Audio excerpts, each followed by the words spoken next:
Kyle Hendricks is my favorite pitcher in Major League Baseball. I'm sure every fan in the world has thoughts on the current state of the league. How there are too many home runs, too many strikeouts, the commissioner hates the sport, everyone's throwing hard, the ball's juiced, and if you're one of these people, then do I have the perfect player for you. Kyle Hendricks really stands out in the new era of baseball, and him finding success in a game that's desperately trying to leave him in the past is fantastic. There just aren't many like him anymore. Kind of like Steve Rogers, he belongs in a different time. There's also a deep personal connection that I have to him, probably more so than any other player in baseball right now, and we'll save that for later. This episode of the series is not just a numerical analysis, but an emotional one too, at least for me. So without further delay, let's get started. Kyle Hendricks, pretty good pitcher. I call the shots, I run the balls, I'm Michael Jordan.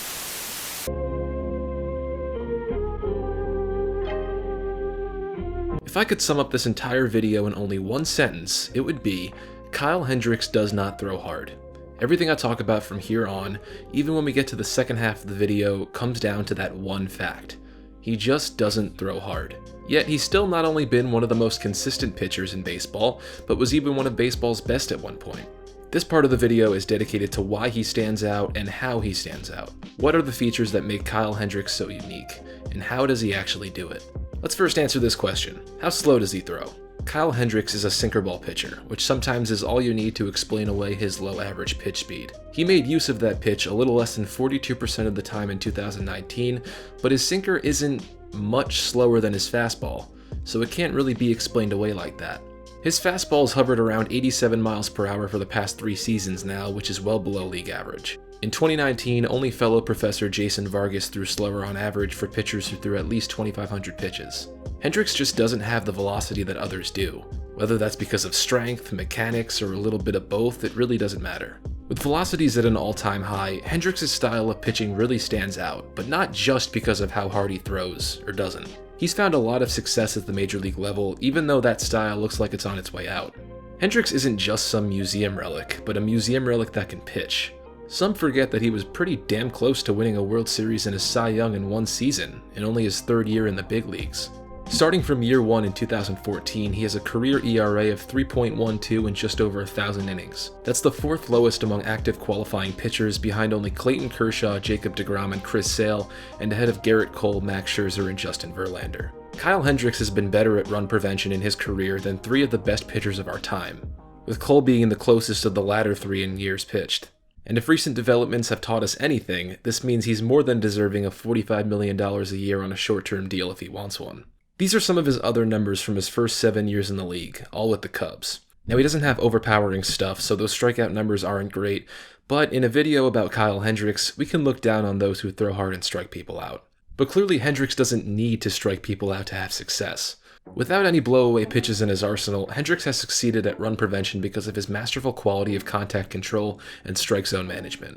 And for a pitcher like him, this is the way. We'll talk more about those 2 things later. For now, let's take a brief look at one of the most underrated seasons of the last decade. I'm looking at you, 2016.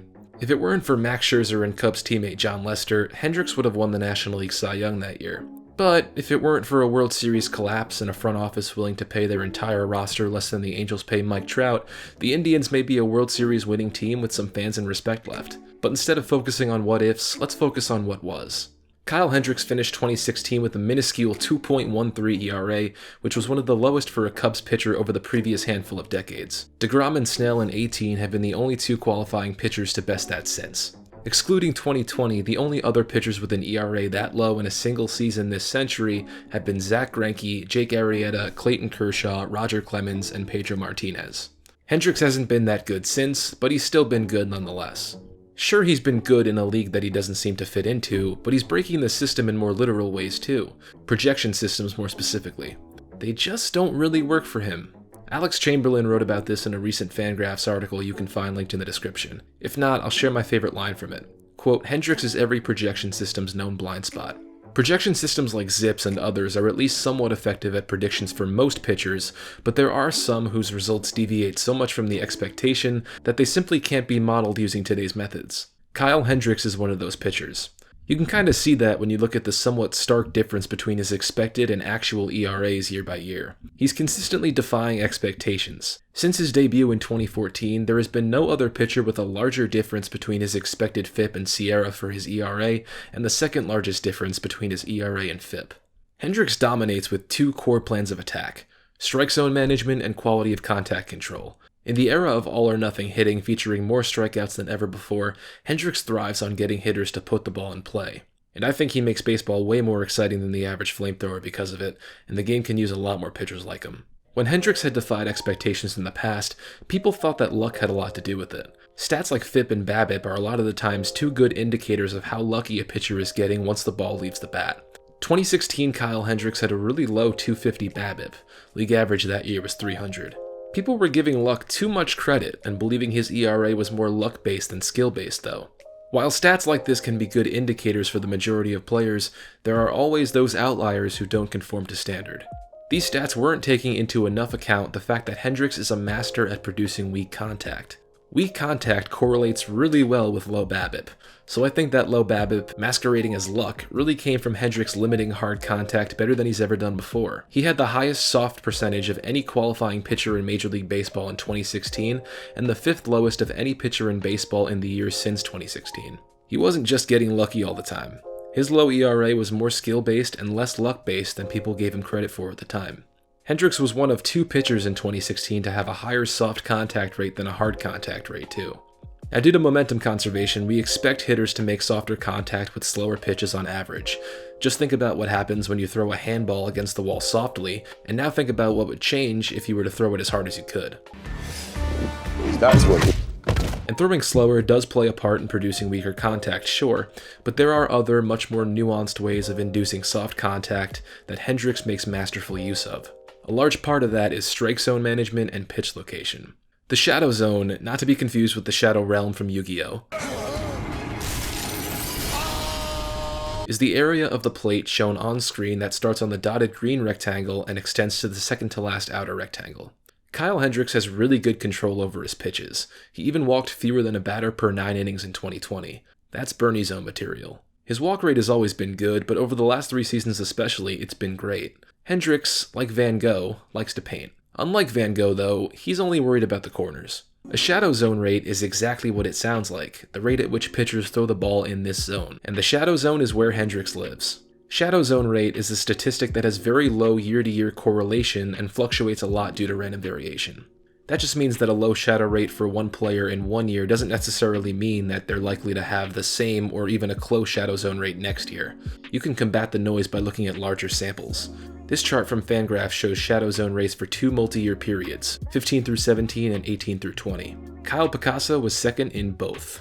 You can also see this using pitching texture heat maps on Baseball Savant. Here it is for left-handed batters against Kyle Hendricks, and here it is for right-handed batters versus Kyle Hendricks. He avoids the heart of the plate using pitches with good movement, a similar release point, and great precision. He has great control over his pitches, uses team data to determine which pitch sequence is best for which counts, and his pitches do everything they need to do once they leave his hand. These things have led to great contact numbers against over his career, and a solid one so far with the Chicago Cubs. Jake Arrieta, John Lester, John Lackey, they've all come and gone, but Kyle Hendricks is forever.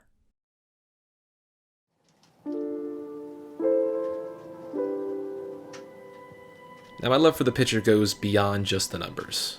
Sure, he was a good candidate for a video because of what we've already talked about, but it's more than just that. The reason why Kyle Hendricks is my favorite pitcher in baseball is that whenever I've seen him pitch, I'm always reminded of somebody very close to me. Me. I played baseball for about 14 years. Little league, travel, high school, independently. The game's always been a part of my life in some way. I was never known for pitch speed, always the opposite actually. Starting weight training last year really has changed everything for me, but before that, I was always extremely self-conscious of my weight. I was the tall, lanky kid. I was always self-conscious about what I wore, how I looked. These kinds of feelings, of course, were not good for my mental state. I was never bullied for these things, and nobody ever really agreed with me, but at the end of the day, no one else is going to convince you otherwise if you yourself struggle with your own identity. Obviously, I couldn't actually see myself physically when I pitched, but what I could see was how hard I was throwing, which, in my head, was directly connected with the image I had of myself. And that's why I think it bothered me so much. Because I hated myself, I hated the one thing I could physically see that reminded me of the thing that I really hated. Maybe I wouldn't have been so bothered by it if I was a smaller kid, but being 6'4", 6'5" at the time made it more embarrassing for me. I remember one of my first travel games at like 16. I was pitching on a rubber mound with sneakers on, and I wasn't used to doing either. I couldn't even reach the plate warming up. That was more so because of me not being used to that kind of a mound, but my lack of arm strength definitely did not help. I still remember hearing somebody in the opposing dugout laugh, and the only thing I could feel on the mound was just shame. And hey, maybe they were laughing at something else, but my anxiety convinced me that they were laughing at me, so I listened to it without question. I was still a good pitcher, but I couldn't see past my own self-image. I've always had bad anxiety and depression problems, and I know those only fueled that fire too. I wouldn't guess Kyle Hendricks had those same issues, but he was a soft-tossing major league pitcher who I related to in that way. I really took comfort in that. Sure, my case, or at least my perception of my case, was way more extreme, but I still connected to him on that level. Being able to relate to someone like that when you're in that kind of a negative mindset goes a really long way, and I have loved him ever since. Looking back now, I realize that none of that stuff really mattered anyway. I could have been laughed at on the mound that game, but they couldn't hit me, and I got out of the inning clean. My mechanics could have looked weird, and maybe I didn't have much velocity, but I was still successful. Most things do improve with time and hindsight, and especially how you view yourself. We can be our own worst enemies, our own harshest critics, our own biggest bullies, but we're really not as bad as we tell ourselves we are. We have to understand that what reality actually isn't the depressing and self-loathing concoction our anxiety-ridden brains make us think it is. If the people around us love us for who we are, then why shouldn't we? If you made it this far, thank you very much for watching. If you're still here, comment down below with a player or person who may have inspired you growing up and why. We're working really hard to hit 100,000 subscribers this year, and it would mean a lot to me if you subscribe to the channel, and I'll make sure you don't regret it. Thanks for watching, and I'll see you next time.